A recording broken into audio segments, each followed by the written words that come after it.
So we've been talking about community engagement, audience engagement, and this session was designed to help journalists think differently about reporting on social justice issues, social inequities. And in this particular case, reporting on inequities in the food system. Often there's a tendency for media to rely upon official sources of data and information. The danger of this approach is, and we've talked about this throughout the day, is to reproduce these kind of simplistic tropes about hunger, food stamps, charity, self-sufficiency, and these other emotionally charged topics. And we've found that by engaging our audiences, especially what we as scholars talk about as communities of knowledge with specialized expertise and lived experiences, we can have a deeper understanding of some of these really complex systemic issues. And in our panel today, we have invited leaders in these communities of knowledge to come and share with us their expertise and insights into community resources available to journalists for understanding food system inequalities, and also suggestions for best practices in covering food justice communities, and tips for journalists overall about how to best work with community leaders, not just as data sources, but as collaborators in community reporting. And today we're fortunate to have this wonderful panel of leaders, of activists and scholars. In keeping with our reporting project's theme of collaboration across the urban-rural divide, we have two of our panelists from Baltimore and two from West Virginia. First, I'd like to introduce the Reverend Dr. Heber Brown. Dr. Brown is a community organizer, budding farmer, social entrepreneur, and senior pastor of Pleasant Hope Baptist Church in Baltimore, Maryland. In 2015, he launched the Black Church Food Security Network, which links Black churches and Black farmers in partnership to create a community-controlled alternative food system based on self-sufficiency and food and land sovereignty. Welcome, Dr. Brown. Thank you so much, thank you. Next is Carrie Burns-Johns. Carrie Burns is from the Johns Hopkins Center for a Livable Future. She joined as communications specialist for the Food System Mapping Team in 2014, where she works to connect organizations to data and resources that build their capacity to support a strong, healthy food system. So welcome, Carrie. Now for the West Virginia contingent, Turé Johnson. Turé Johnson is farm manager for Paradise Farms, an urban farm-to-table program of the Kanawha Institute for Social Research and Action in Charleston, West Virginia. And their mission is to create jobs to encourage entrepreneurship and give people access to fresh organic produce.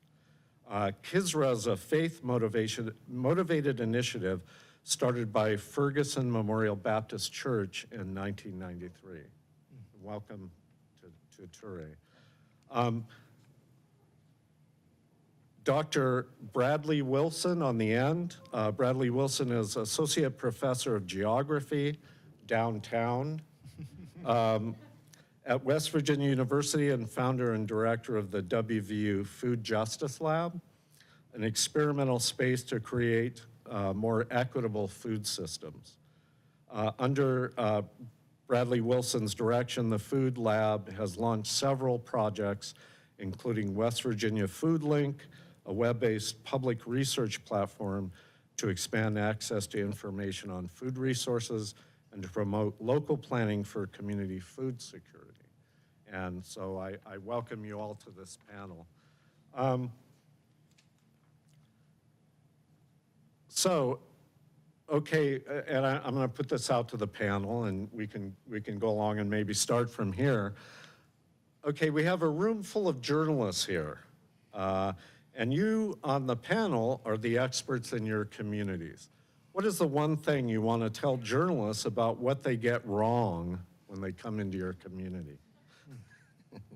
Let's start with the downside. Go ahead. Yeah.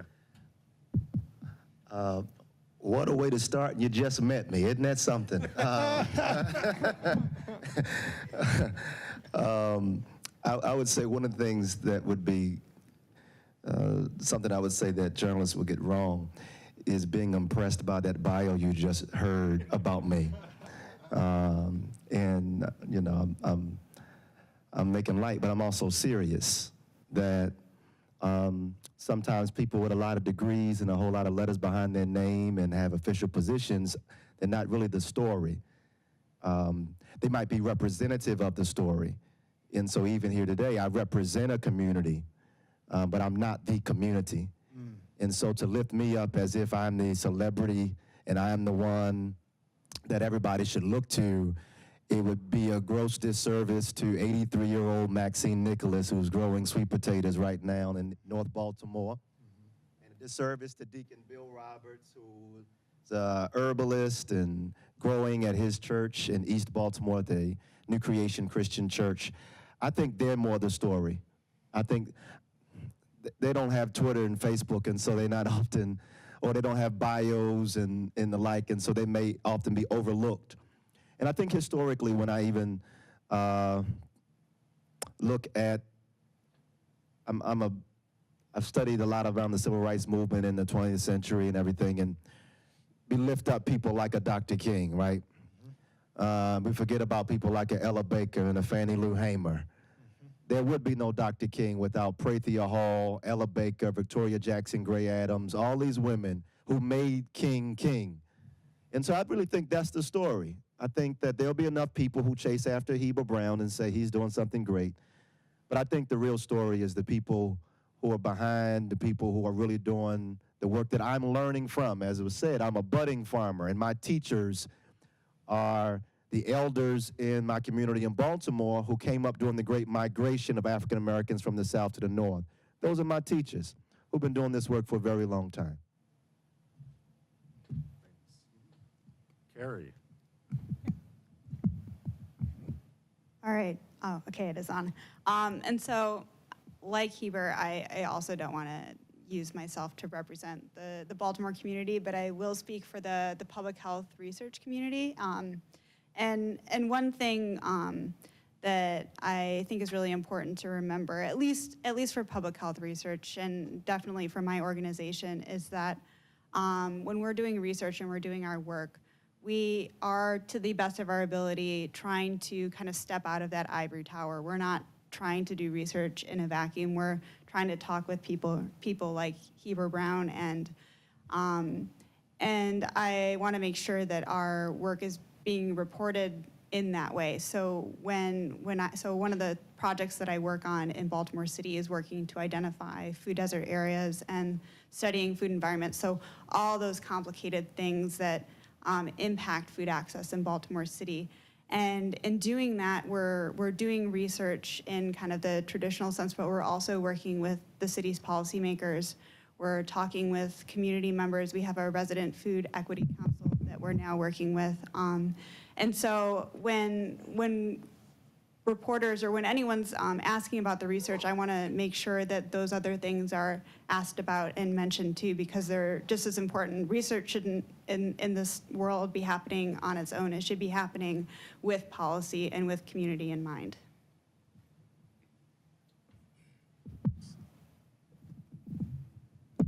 Good afternoon. Well, I'll start off by just kind of piggybacking off of these two before me, just to say that a lot of times, you know, a lot of credit is given to the face of the movement or the face of the organization or something like that. But a lot of times, just know that in the terms of boxing, if you kill the body, then the head dies. plain and simple. So a lot of times the face of it is just the face, but there's a lot of work being put in behind us or underneath us or beside us or in front of us that creates the body of what it is that we're the face of. So it takes those folks that were walking before us to allow us to walk, and it takes the folks that were working before us to allow us to mold what it is that we're creating. So what I would say about journalists and what they get wrong is that just tell the story what it is and not what you would think it to be. Allow those that are in the community, allow those that you are actually talking to, allow them to formulate the narrative that you may be pushing forth. Wow. I couldn't agree more with what's been said, and maybe I'll put us in the more uncomfortable position of speaking on behalf of a community that's often not asked to speak on behalf of itself, but just speaks. So people who look and talk like me often get to speak for and represent the future of the food movement. I'll just put that out there to start. Journalists listen to what we have to say because we look like we know what we're talking about. And we look like people who look like they know what they're talking about. I represent a white, upwardly mobile, generally healthy, pretty wealthy, highly educated, exercised, employed, creative class, local foodie, well-traveled, scarf-wearing, thoughtfully disheveled, trust-funded, English-speaking, assumed expert who laments that I don't live in Brooklyn, New York, or Burlington, Vermont, or Santa Cruz, California, or Asheville, North Carolina, or Portland, Oregon, or some other caricature white space with beautiful farmers markets and attractive farmers and dog parks and yoga studios and bike lanes, all right, and highly curated experiences of diversity and poverty and cultural difference. So I'm just putting this out there as I'm speaking for myself and for my community. For some reason, my community thinks Panera's new campaign promoting its clean food makes any sense at all. What is clean food? I'm a yuppie, a hipster, and an ethical consumer. I can choose when and where to be charitable. I spend a lot of time on Facebook wishing I was somewhere else, doing something else. I really like getting into food politics stuff, and I've started a Twitter and a blog. And I've been thinking about community gardening, but I just can't quite commit. I can afford to go to a $100 plate farm-to-table dinner. My community thinks it can shop its way to a better food system, a better environment, especially if a Trader Joe's would just finally put a store in my town. And I think that journalists listen to me because I'm their audience. And I think they listen to me because they think I know what the food future is, but I'm like of the 1%ers of the global food consuming class. And I don't actually know as much as I should about the other 99%. So that's what I think journalists miss about my community. Thanks. So in an attempt to soften that a bit,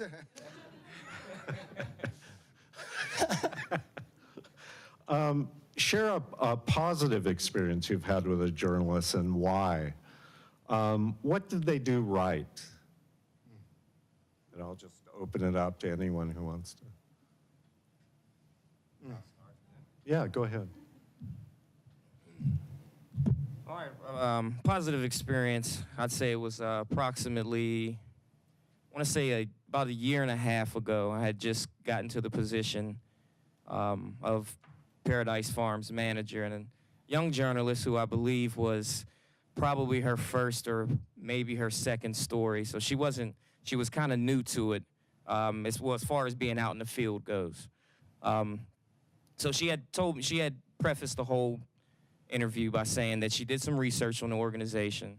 She doesn't know much about the organization, but she would question, different topics about what she read on the internet and also about what we do day-to-day basis. So I thought that just by her admitting that she didn't know much and that she was going to, that she had done her research, but maybe not enough to cover the in-depth parts of what goes on at the organization, kind of opened up a dialogue between the two of us, because I too didn't know exactly what I was doing in my position, so I could kind of understand and get where she was coming from. So we kind of met on a common ground, and kind of a level playing field there.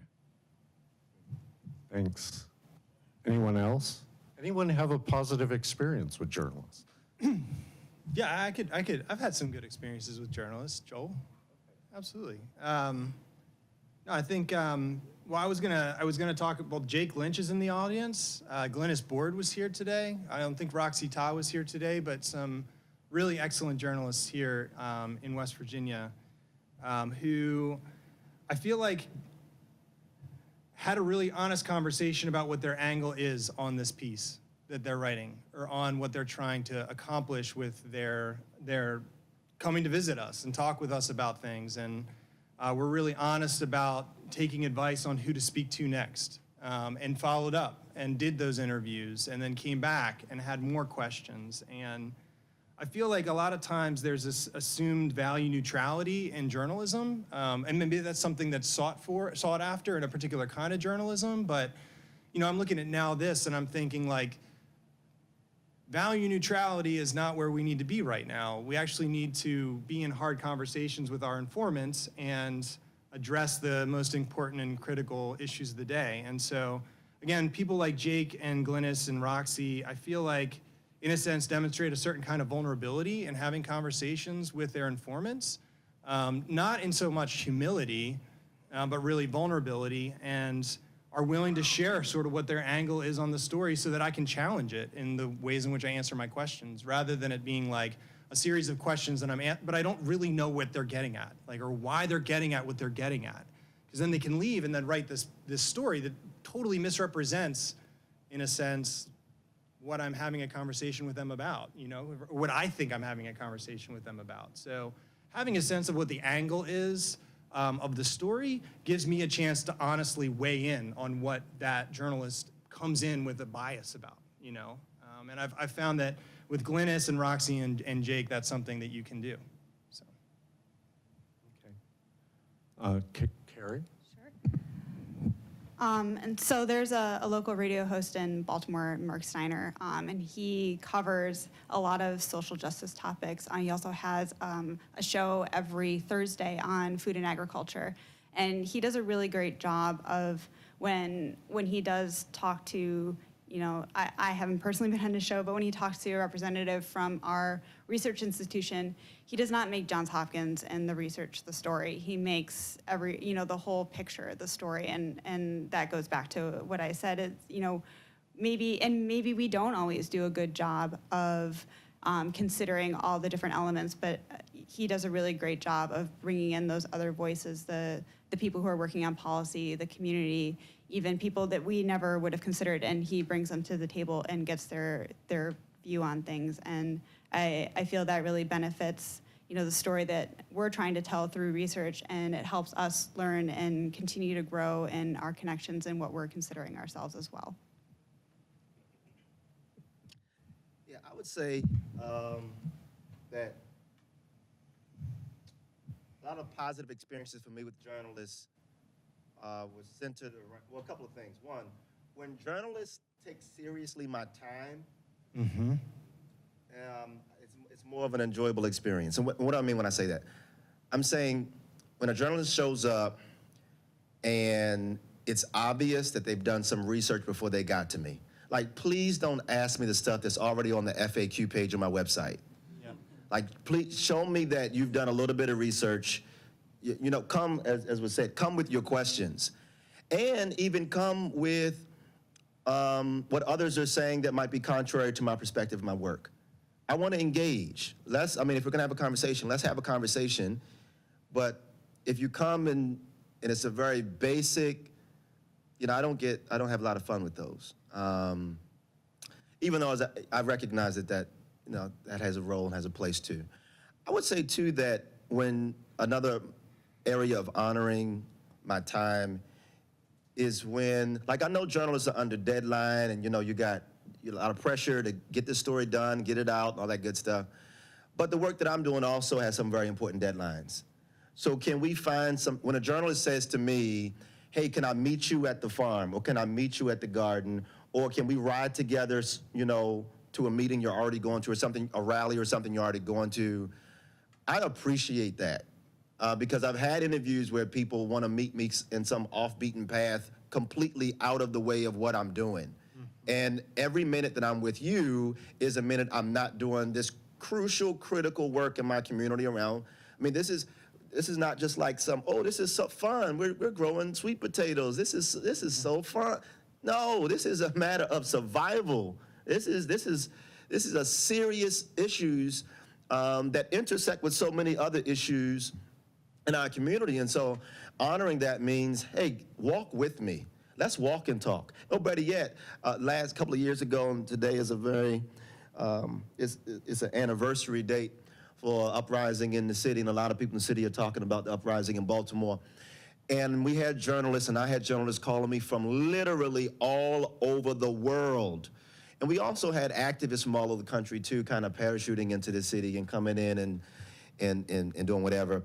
So one of the groups that really warmed my, or one of the people that really warmed my heart was one of the founders of the Black Lives Matter movement.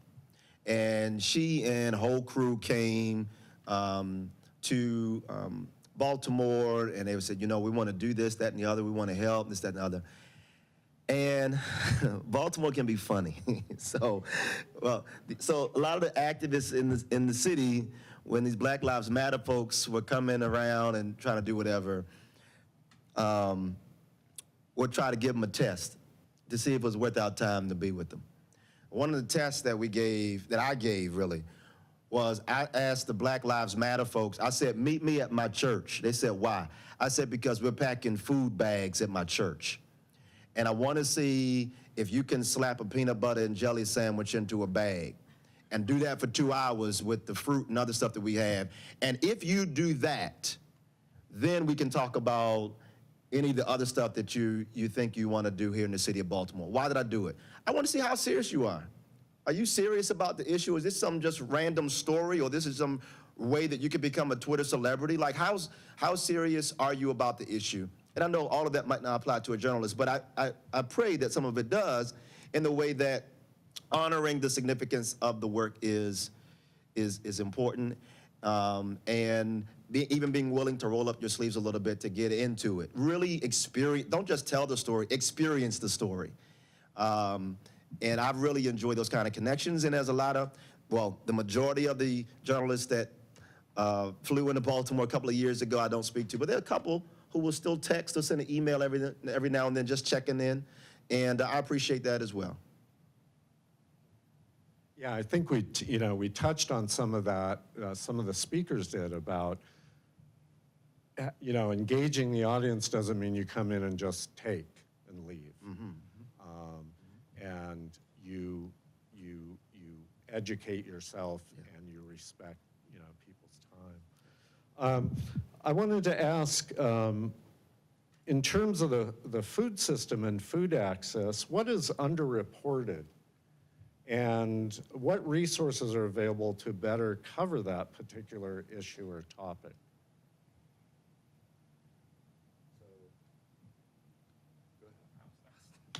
Sure. Well, I'll say what's underreported is possibly what the people want. And the resources, I believe, would be the people. And the reason I say that is just a quick comparison here. We have a well-to-do neighborhood in Charleston called what they call South Hills. The neighborhood that I'm working in is called Dunbar. Okay? Now there's Kroger's. We know Kroger's all throughout West Virginia. So there's a Kroger's in South Hills or Ashton Place, and there's a Kroger's in Dunbar. If you go to the Ashton Place Kroger's and look at the produce section and all the available foods, you'll find the healthiest of the healthiest. You get what I'm saying? You go to the produce section in Dunbar, and it's almost like, I don't know if I really want to buy this. And there's this dynamic, there's this serious separation between the two, which is only separated possibly by maybe a 10-minute drive. But there's a difference, a separation between what folks over here get compared to what folks over here get. So if we can get in touch with the people, the folks that are actually consuming and shopping at these stores, then I think potentially we can then get enough influence to get exactly what they're getting over here.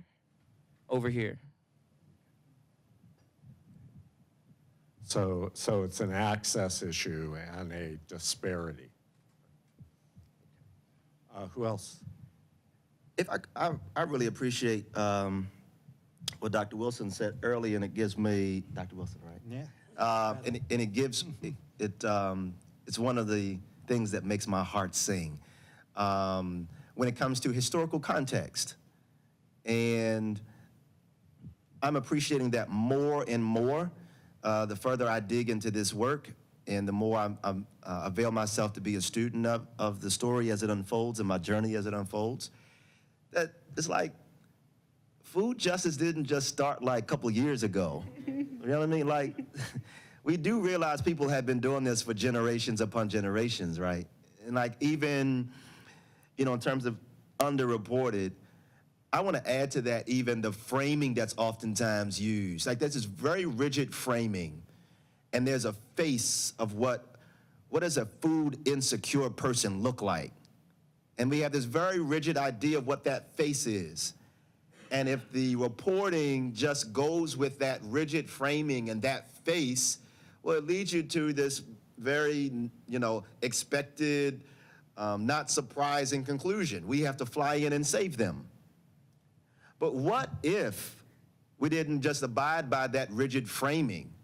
What if there was ways to describe communities that don't have the same kind of food, but what if there was a different way to describe it? What if the story was like, how is this community figuring this out anyway? Like, what the hell are they doing to figure out how to do it despite the fact that the politicians aren't coming, the grocery stores aren't coming, the like, how are they figuring it out? In Baltimore, for example, we have some group called the Arabers. And these are men who walk around, largely men, who historically have walked around black communities with a horse and a little cart with fresh produce on the back. And I remember them because I grew up on West Edmondson Avenue. And every Saturday morning, I would hear the Arabers coming down the street. They would say, "Get your watermelon, fresh watermelon." And me and my brother, we would run to the window, not necessarily because we want a watermelon. We want to see the horse. And we wanted to hear the song. Right? But that is a way, that was like a pre-foundation funded way that black folk fed themselves in Baltimore. And I think we would do well to tell your stories in the context, a fuller historical context of this didn't just pop out of the sky today. As much as we want to believe like we're the it people, like that feels good, I know it feels good, but there's a historical context. And so what I'm learning about, like, y'all, anybody, and just because it's a beautiful day and this sun is gonna keep me rather distracted, it's so beautiful looking out this window, and so let's get some energy in the room.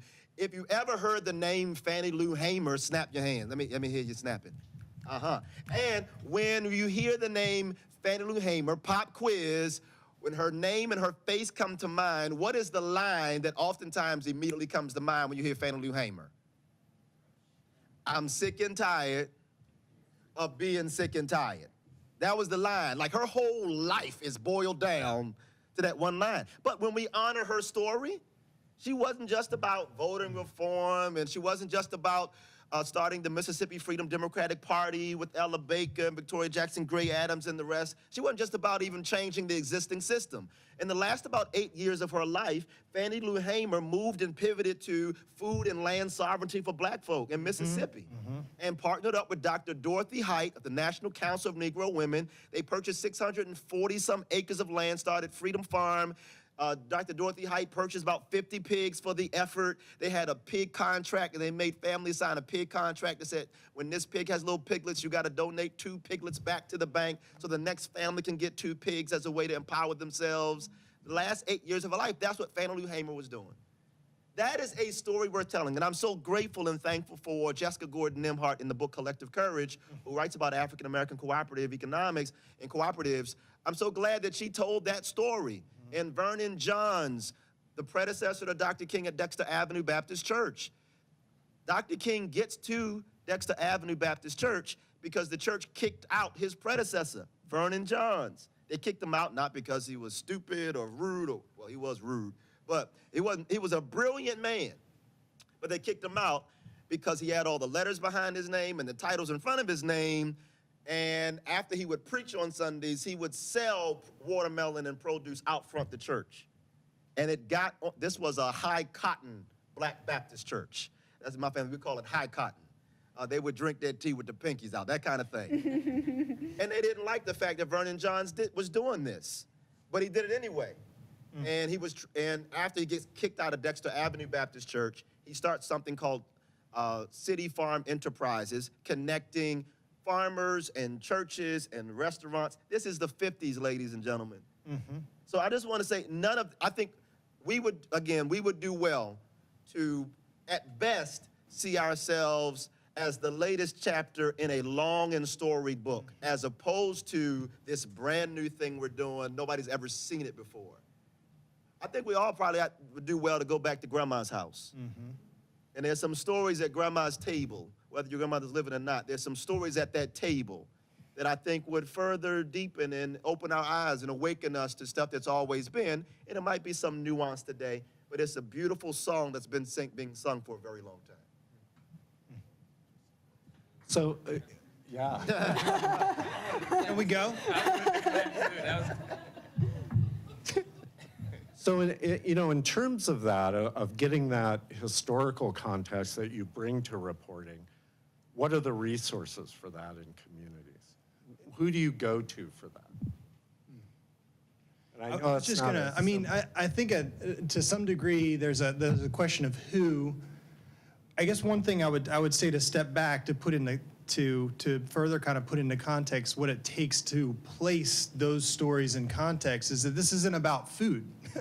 It's not really about just food. This is about land, and it's about people's lives, and it's about political movements, and it's about colonialism, or it's about,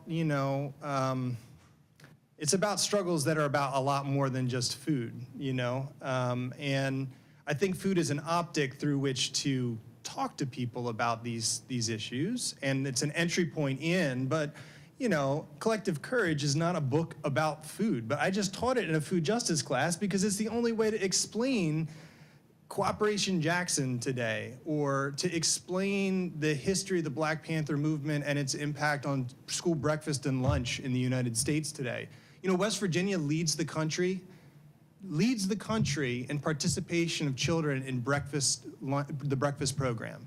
But in West Virginia, do we talk about the fact that the history of that breakfast program is rooted in the Black Panther movement? No, we don't talk about that. But that's actually a legacy. Like, kids eating today in West Virginia with the highest percentage is a legacy of that movement, but we don't talk about that, right? Because it's easy to kind of clip off the more quote-unquote radical components of that history.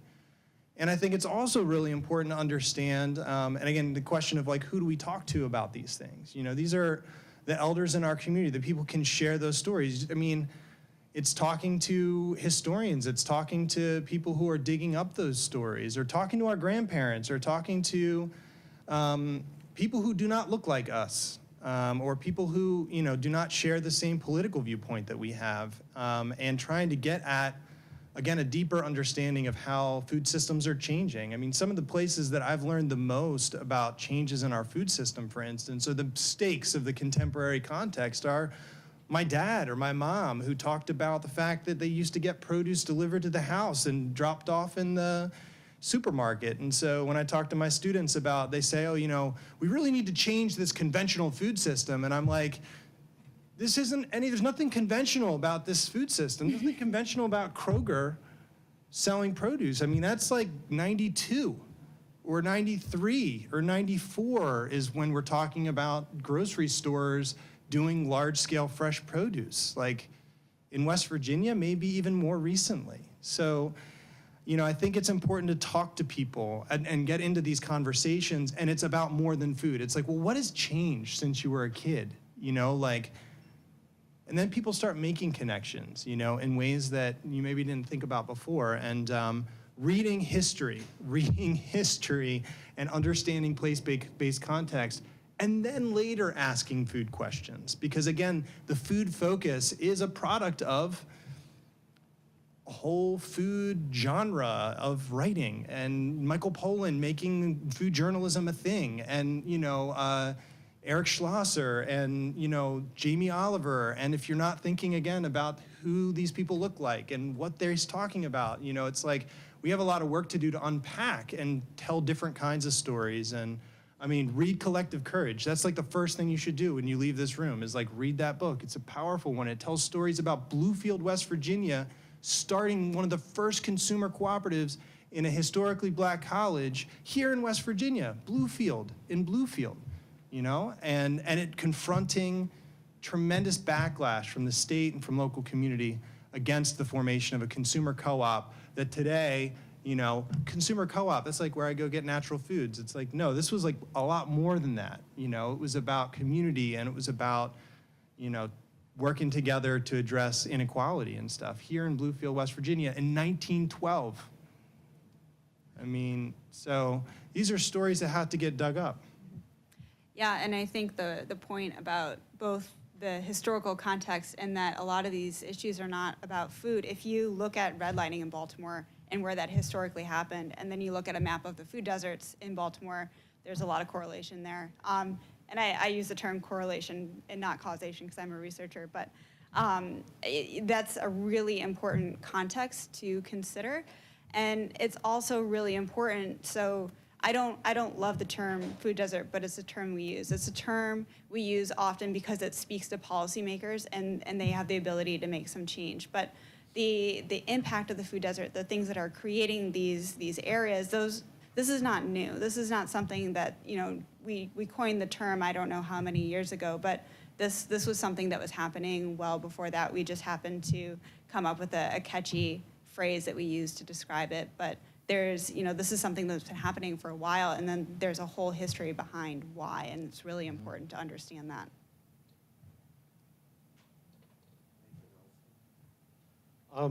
Yeah, can I say one more thing? I'm sorry. Absolutely. I'm going to go on totally different tack. We don't report enough on these issues, period. Like, food security and food access is just something that's not reported on enough. It's such a severe issue. The stakes are so incredibly high. Currently, the federal government is in a situation where there's a chance that the next farm bill might not even include SNAP. You know, there's plans underway right now to cut the food aid budget globally by $96 million, basically to zero out global food aid in a year in which we have the first known, in the 5 locations, famines are like projected. And the US government's going to not address the issue. Like, we're not reporting enough on these things. Like, people need to report, they need to be bird dogging our politicians, and they need to be asking hard questions, and we need more reporting on this. And quite honestly, the reporting that is happening on things like SNAP, and the things that are reporting on international food aid is like, well, people aren't eating nutritionally enough, or, you know, SNAP beneficiaries drink soda, or, you know, da-da-da-da-da, which is like BS. It's not true. Like, these are not true. These are fake news. This is fake news. And about a month and a half ago, the New York Times published this piece about SNAP beneficiaries drinking lots of soda. And this is like this headline is so misleading. And then there's a picture of a shopping cart full of soda, and it's like moving, all right? This was tweeted and retweeted and tweeted and retweeted so many times that literally here in West Virginia, I had colleagues in dietetics and nutrition retweeting this stuff. And the whole story was based on a complete misreading of a USDA report that was released the day before. And the person who wrote it, right, was basically on the sugar beat for health and wellness in the New York Times, and just went in looking for sugar story and came out with a sugar story. And it just so happened that that sugar story can create an entire group of people who will then oppose or not support SNAP beneficiaries because they believe that it'll be nutritionally, it's a program that just sort of reinforces nutritionally bad decisions, which again is just a continued reinforcement of who's telling the story, you know? And so I feel like people don't understand how much we depend in the United States on federal subsidies for food. I mean, like here in West Virginia, policy is being introduced to cut SNAP benefits when like our entire food system depends upon the federal government's subsidies for food. All of us depend upon it. So, I mean, I don't even feel like that's not even a value judgment. That's just a statement of objective truth. Like $493 million in subsidies to West Virginia a year into the food system through SNAP. Just through SNAP. You know, if you start getting rid of that, we're gonna have crazy deepening food deserts because stores won't be able to benefit from 16 to 20% of the population that spends those dollars in their stores. We gotta get educated. We need journalists to educate more people and educate themselves about the role that the federal government plays in subsidizing our nutrition in the US and you know, the degree to which we can improve people's access to those benefits and expand those access to benefits and not rely on this assumption that charity's gonna solve problems, you know? So, sorry, I'm off my soapbox. The frame of SNAP as an economic driver is a great one that I don't hear often enough. In Baltimore, we have 80-some supermarkets, but then hundreds of corner stores, and they all rely on the ability to accept SNAP to stay in business. If they lose their SNAP for whatever reason, they're often out of business in 3 months. And there are stores that are locating in communities that are lacking access to a supermarket, and we as a team survey every single known food store in the city of Baltimore. And that's part of how we assess food deserts. And as we're doing this, we're also analyzing what those food stores are carrying and to the extent that they're carrying healthy items. And these are preliminary data, so I don't want to give real numbers to you all, but we're showing that stores that accept SNAP have more healthy foods than stores that do not. And stores that accept SNAP and WIC have even more healthy food items. So they're not only an economic driver in the community, but they're also, the ability to accept SNAP and WIC is encouraging stores and helping stores to carry more healthy foods.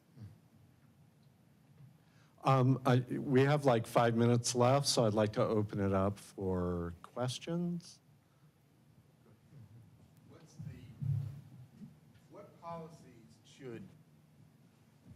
What policies should public officials pursue to ensure that healthier foods are available in those neighborhoods? And so I can speak to Baltimore. In the city, the personal property taxes are incredibly high. And this was a barrier for supermarkets and really any business, any food business to come into the city and locate, especially in areas that are perceived to be lower income. High personal property taxes affect the location of... Sure. So a store, the owner is going to be taxed very heavily. And supermarkets, they rely on really, really narrow margins. So if there's a disincentive for them to locate based on a high tax from the city, they're less likely to locate there. So one thing that we did in Baltimore City was to create a personal property tax credit for supermarkets that are either locating in food desert areas or who are preventing a food desert from being, so they're kind of creating this buffer for an area being seen as a food desert. And so we created that. We found a barrier, and we worked with the elected officials to remove that barrier. Also, we're talking about creating policies that encourage, through economic incentives for retailers, they might encourage smaller stores to carry healthier items. So we're trying to figure out where the gaps are, and then use the levers that we have, which the city had the tax lever, or we might have a stream of funding that we're able to send into stores to help them boost the items that they have to help with this issue. Can I answer this question too? Sure. On the West Virginia side, so thinking about a little differently maybe, and maybe I'm off the rails here, but national minimum wage of $15 an hour. You know, I mean, there's a lot of skirting of this issue in the ways in which we think about access to food. And ultimately, all of us in this room exchange our wages for food. So those who cannot exchange enough of their wages for food eat differently. I mean, they make their constrained choices. And again, I think we kind of skirt this issue around income policy, you know, and a minimum wage or a living wage pretty often. And I think it's great on a company-by-company basis to apply that pressure.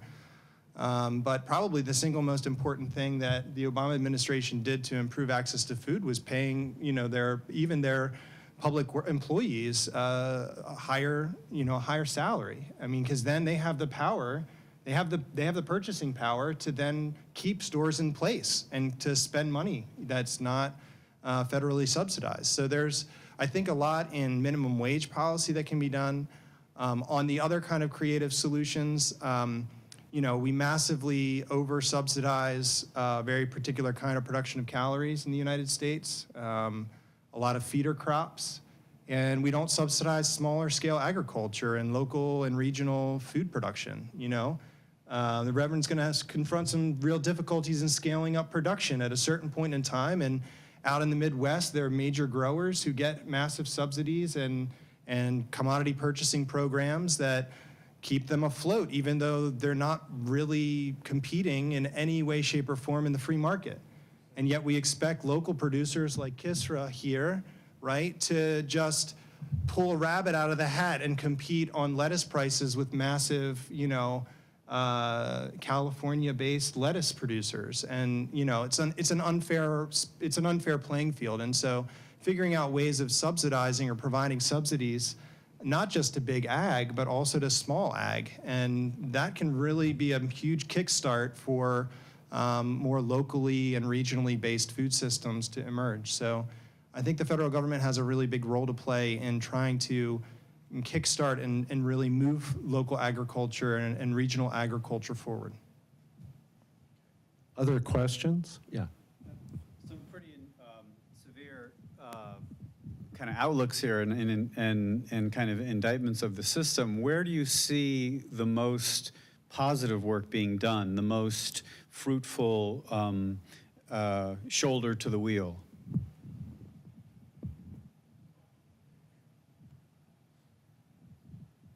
Well, I can talk about churches. In a little town called Canida, North Carolina, town of 300 people, about maybe 45 minutes from Roanoke Rapids, northern North Carolina. There's a pastor named Richard Joyner, and he has the Canida Family Life Center, and they're at their church and Family Life Center. They have 25 acres of land, and they've started a human development program where food and farming is a part of it, but not the whole of it. And with this program, that includes community meals and everything else, it has helped to transform this town. The young people who are in this program, they have 300 bee boxes, and with their bee buses, where the boxes reside, they produce 20 to 30,000 pounds of honey every year. They sell the honey in local grocery stores and restaurants and the like. And the money goes to scholarships for those young people. They get up early in the morning, about 5:30 in the morning, to go work on the farm. Then they go to school. And after school, they come back and work on the farm. One of the most incredible things I've seen. In fact, it was so incredible. You may have a hunch, whether you're a church-going person or not, that Easter Sunday is probably a busy day for preachers, right? Easter Sunday this year, just a few weeks ago, I preached the shortest Easter Sunday sermon I ever have in my life, and then piled up young people on my church van, and we drove to Canada, North Carolina. And we spent the day on the farm, 2 days, Sunday and Monday, we spent the day with Reverend Joyner and his church and his young people, and we learned from them. And it's just about 5 hours south of Baltimore, so we're excited about buying some of their honey wholesale and some of it retail in Baltimore and having our young people actually starting a co-op where our young people are selling the honey that they buy from young people in Canada, North Carolina. I'm excited about the ways in which churches can not just be spiritual centers, but places that help to spur economic growth and development and human development and really empowering communities, I'm super biased about the church. My biased opinion says that the black church is the most sustainable black organization in black America. And that every other civic organization or HBCU in this country was born in the bosom of the black church community. And before there was a Ford Foundation, before there was a Weinberg or whoever else, there were black churches who did this stuff. It was cooperative economics in action, collective action, mutual aid societies and the like. So those are the kind of stories I'm excited about. And I think, like in small towns like Canada, North Carolina, of 300 people, that journalists would have a field day just telling those kind of stories, which oftentimes, and there are millions of them. I'm going to Alabama later this year. I'm headed to Richmond, Virginia to meet with more. These stories are everywhere, so I'm excited to be learning and getting connected to this, and I know journalists would, enjoy those kind of stories too. Any other questions? Yes.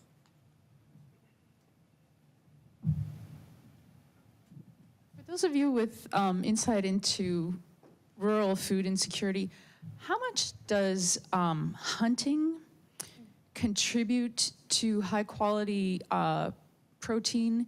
And is clinging to gun rights as a political litmus test a rational response to a perceived risk of food insecurity? I could speak to this.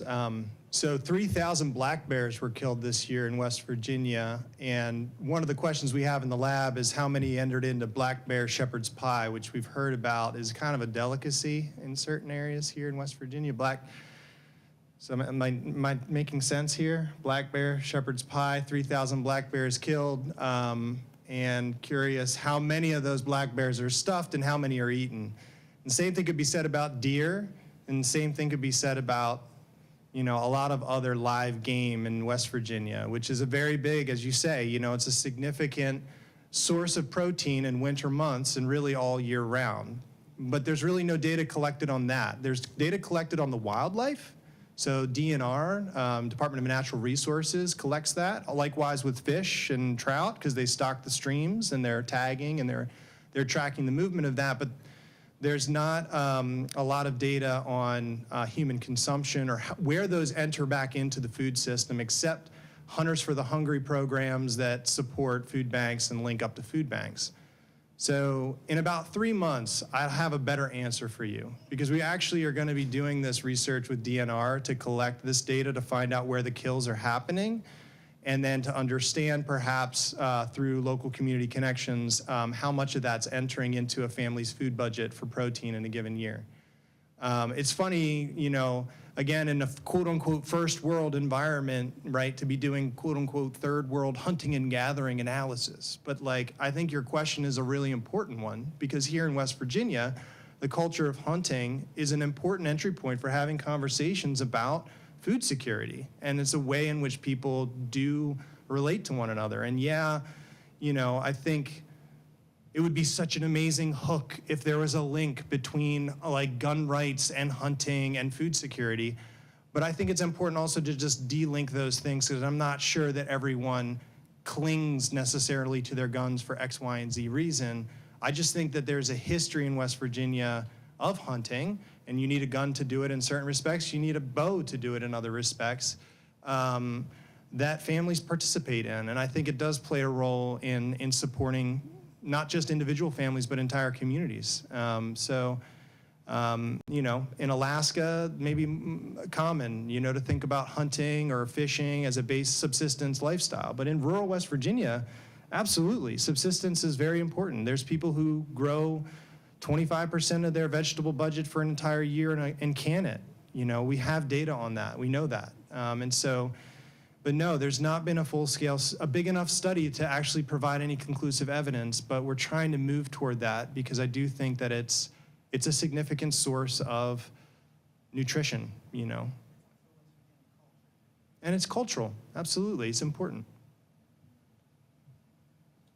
Okay, any, one last question maybe, or anybody? Okay, I just, you know, the recent election has highlighted, you know, we've talked about this, the distrust many folks have for the media. And I think, you know, what we've, you know, talked about here today is, you know, one of the potential avenues for restoring credibility and confidence in journalism may lie in a deeper engagement with both audiences and these communities of knowledge that are a part and are linked to these communities. So I wanted to thank our panel. It was really great, and I appreciate you coming. And let's give them a hand. And by the way, all of these folks in some way contributed to our social justice reporting partnership and lectured. And Josh isn't here. He was here with his children. He works in the lab with Bradley. And, you know, without you guys, you know, our students and myself included, you know, wouldn't have been able to negotiate this. We would have brought in those narrow frameworks, you know, to look at the food system, which is incredibly complex. So, you know, you guys were really a part of this project, and we really thank you for participating in that and training young journalists. Yeah, good. So now we finished with the panels, and we're going to have screenings of the students' work and what they produced. And where are those going to be, Hannah?